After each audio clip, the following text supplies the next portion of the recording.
So when we look at the three parts, as I have been talking about, multiple linear regression, rank, and the Monte Carlo simulation, we find out that uh, the correlation, the rank correlation is at a point in time. The MLR is backward looking, where you say that okay, historically these things have defined the multiple. Maybe we are in a new regime, so that multiple regression equation would not work.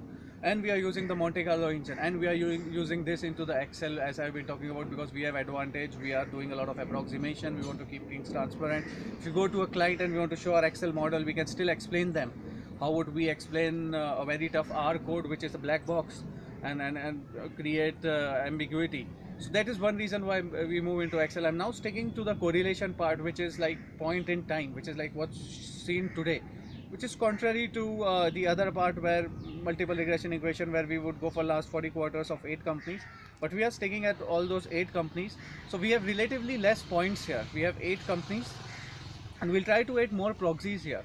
We'll not try to add more proxies back on those multiple linear regression equation, because we were not short of points. We are short of points here because we have 8 companies, so rank correlation in that 8 companies is more sensible.